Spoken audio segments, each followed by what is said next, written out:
পার্বত্য চুক্তি যেটা হয়েছে এটা একটা অপূর্ণাঙ্গ চুক্তি আমরা মনে করি। আর একই সাথে এটাও মনে করি যে বর্তমান সময়ে এসে তা আরও অপ্রাসঙ্গিক হয়ে পড়েছে। পার্বত্য চট্টগ্রামের সমস্যা এখন ওই চুক্তি দিয়ে আর সমস্যা সমাধান হবে না।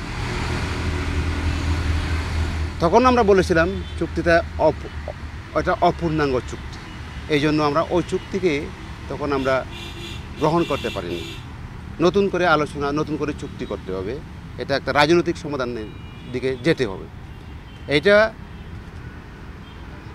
যদি সেখানকার যে সমস্যাকে রাজনৈতিকভাবে সমাধান করা না হয় প্রকৃত অর্থে, তাহলে আপনি 10টা চুক্তি করেন, সমাধান আসবে না। এরকম চুক্তি ওখানে শুরু ওই যে 97 সালে চুক্তি হয়েছে তা না, তার আগে চুক্তি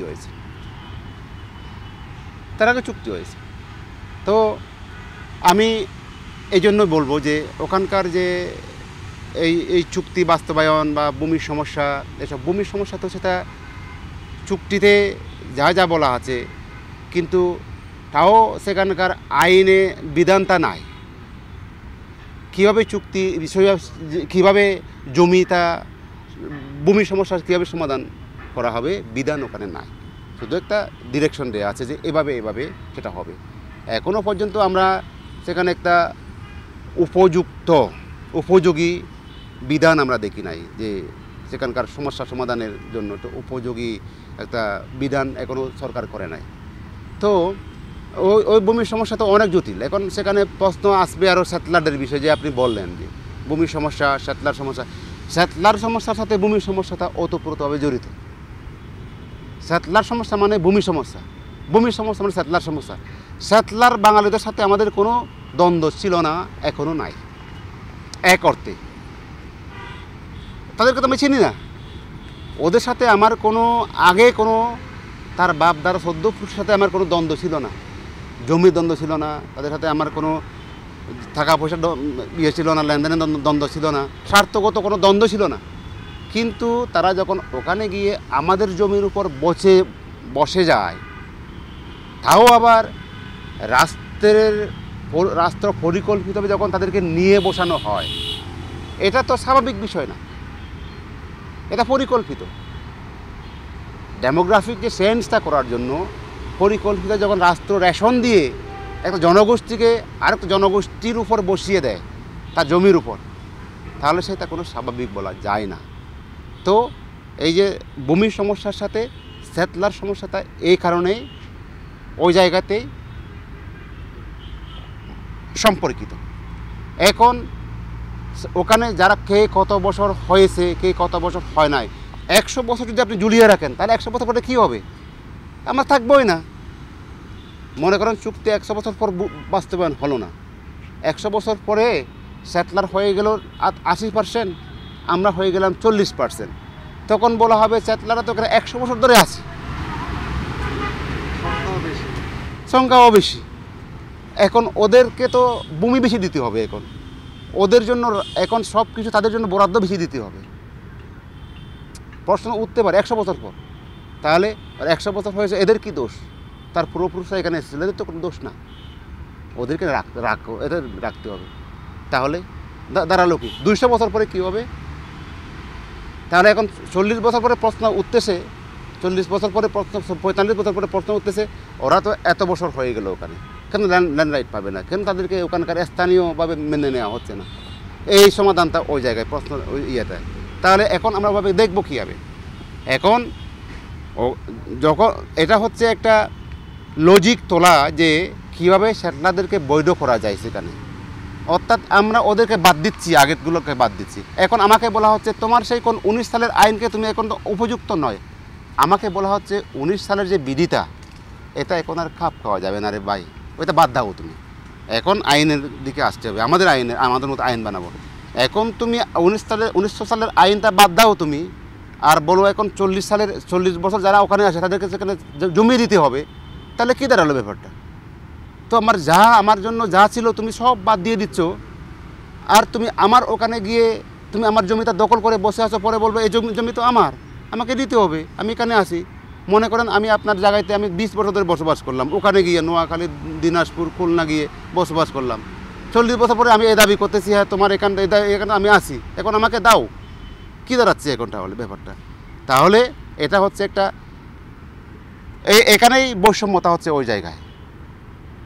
এই যে একটা আমাদের উপর যে অত্যাচার নিপীড়নের সিস্টেমটা এমনভাবে করা হচ্ছে, এটা কখনো আইনের মাধ্যমে করা হচ্ছে, কখনো একটা মানবাধিকারের প্রশ্নে করা হচ্ছে, যেটা তাদের বৃহৎ যারা যারা গোষ্ঠী তাদের পক্ষে যায়, সব তাদের পক্ষে নিয়ে যাচ্ছে। আমাদের যা আছে ছিল, যা ছিল সেটা তো নাই করে দিচ্ছে, আর যা আছেও এটাও কেড়ে নিচ্ছে বিভিন্ন যুক্তি দিয়ে, বিভিন্ন ইয়ে দিয়ে। এই জন্য আমি বলবো এটা এখন বলা হচ্ছে যে 40 বছর যারা আছে তাদের প্রশ্নটা এখন সামনে আছে। আমি বলবো এটা সেভাবে হবে না, এটা করতে হবে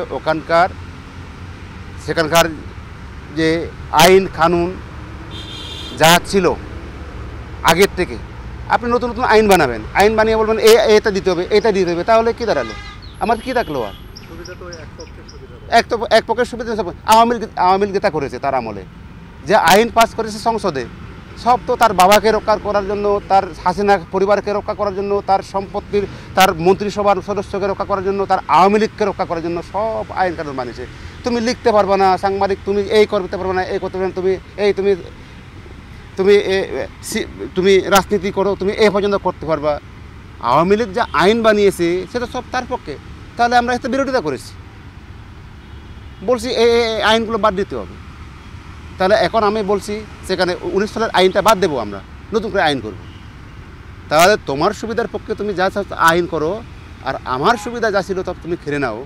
আবার সেখানকে যা আমার ক্ষতি করে, আমার জন্য হুমকি হয়ে দাঁড়ায়, তাকে তুমি বৈধতা দেওয়ার চেষ্টা করো। তাহলে এইটা একজন মানবতার, যারা মানবিক দিক থেকে দেখলেও, আইনের কথা বলবো না আমি, মানবিক দিকে দেখলেও আমি কতটুকু মানবিক, একটা প্রান্তিক জনগোষ্ঠী তো এমনি শেষ হয়ে যাচ্ছে। ওখানে যাদেরকে নেওয়া হলো, তারা ওখান থেকে নিয়ে আসলে কি ওরা মারা যাবে? ওই পরিবারকে ধ্বংস হয়ে যাবে, বাঙালিকে ধ্বংস হয়ে গেল।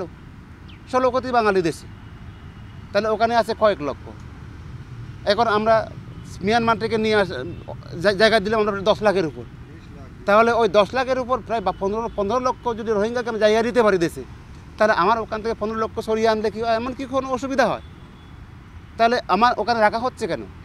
রাখা হচ্ছে তো আমাকে একদম মানে ক্লিনজিং, যেটা এথনিক ক্লিনজিং রুল হিসেবে আমাকে ধ্বংস করার জন্য, আমার অস্তিত্বকে মুছে ফেলার জন্য।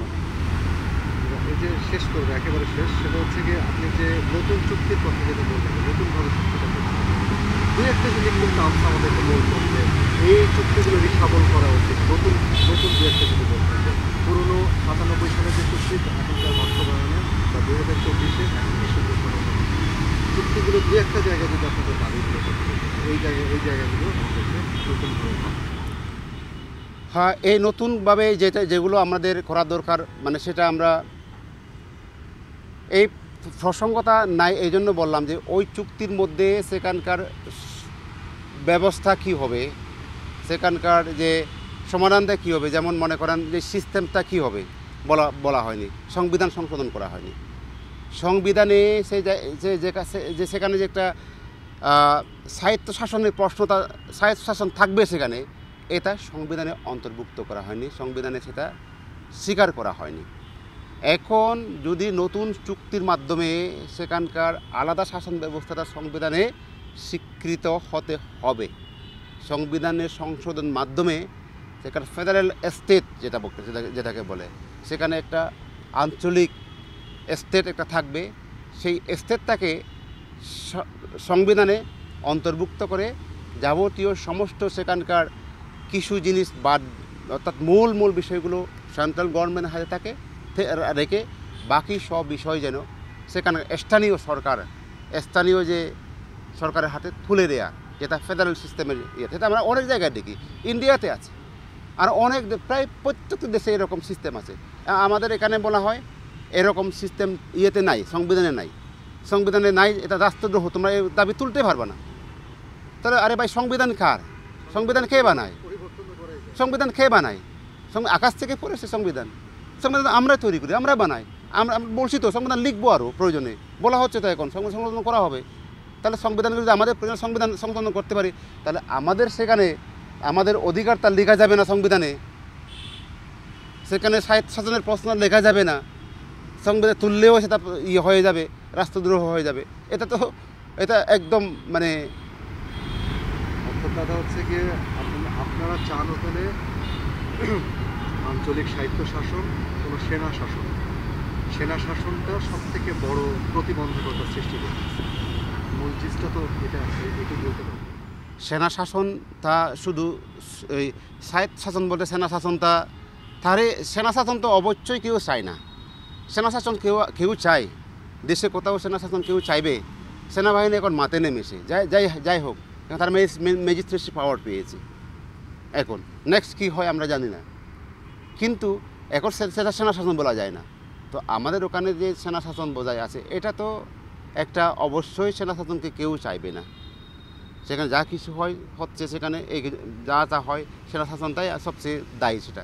কিন্তু সাহিত্য শাসন প্রশ্নটা সম্পূর্ণ ভিন্ন। সেনা শাসন তো থাকতে প্রশ্ন ওঠে না। একটা গণতান্ত্রিক শাসন ব্যবস্থা সবার কাম্য, আমরাও সেটা চাই। সমতলে যে ডেমোক্রেটিক যে গণতান্ত্রিক শাসন ব্যবস্থা আছে, সেই একই শাসন ব্যবস্থা আমরা পাহাড়ে সেটা দেখতে চাই। কিন্তু দুর্ভাগ্যবশত কোনো সরকার পাহাড়ে গণতান্ত্রিক শাসন কায়েম করেনি। এটা হলো সবচেয়ে দুঃখের বিষয় হতো ওই জায়গায়, যে সবাই সেটা সামরিক দৃষ্টি থেকে দেখেছে। আমাদেরকে সব সময় দূরে ঠেলে দেওয়া হচ্ছে, যে তোমরা আমাদেরকে বিচ্ছিন্ন করে রাখার প্রবণতা, বিচ্ছিন্ন করে রাখার চেষ্টা শুরু থেকে করা হচ্ছে। এখন পরে উল্টো আমাদেরকে বলা হয় তোমরা বিচ্ছিন্নতাবাদী। এখন এই জন্য আমি বলছি যে সাহিত্য শাসন প্রশ্নটা থাকতে হবে সংবিধানে, আইনগত কাঠামোর মধ্যে নিয়ে এসে ওই অঞ্চলটাকে কীভাবে চলবে সেটা ঠিক করতে হবে আমাদের আইনগত কাঠামোর মধ্যে দিয়ে। এটা অন্য কোনো ব্যাপার না। তো সেভাবে যদি আমরা করতে পারি, একটা দেশে শান্তি ফিরে আসবে। এখানে পার্বত্য চট্টগ্রামের আলাদা নিয়ে চিন্তা করতে হবে না, সামরিক বাহিনীর কাছে কষ্ট করে থাকতে হবে না। সেখানে সামরিক বাহিনী তার কাজ তো সার্বভৌমত্ব রক্ষা করা, তাতে আমরাও নিশ্চয়ই সাধ্যমতো জীবন বাজি রেখে চেষ্টা করবো সার্বভৌমত্ব রক্ষা করার জন্য। কিন্তু সেনাবাহিনী যখন আমাকে বলবে তুমি তোমার রাইটটা, অত রাষ্ট্র যখন বলবে আমাকে তোমার রাইটটা দাবি করলে তোমার ইয়েটা আমি তোমাকে শেষ করে ফেলবো, তখন তো আমাকে দূরে ঠেলে দেওয়া হচ্ছে। তখন এই কারণে আমি বলি যে সামরিক শাসন তো অবশ্যই আছে, সেখানে প্রত্যাহার করতে হবেই সেখান থেকে, যে ডেমোক্রেটিক শাসন আমরা চাই। আর সেটাই কিন্তু একটা বিষয়, সেটা তো চুক্তিতেও ছিল, সামরিক বাহিনী বেড়াকে ফিরে আসে না তো, চুক্তিতে ছিল না সেটা, আসে না তো, নানা অজুহাতে থাকতে চায় তারা, স্বার্থবাদী তাদের চিন্তা থেকে, তাদের যে স্বার্থ জায়গা থেকে তারা সেখানে থাকতে চায়। তো এখন এই যে ইয়েটা আমি বলছি সাহিত্য শাসনের প্রশ্নটা, এটা বলছে আইনি কাঠামোর মধ্যে দিয়ে সাহিত্য শাসন ব্যবস্থাটা কায়েম করা।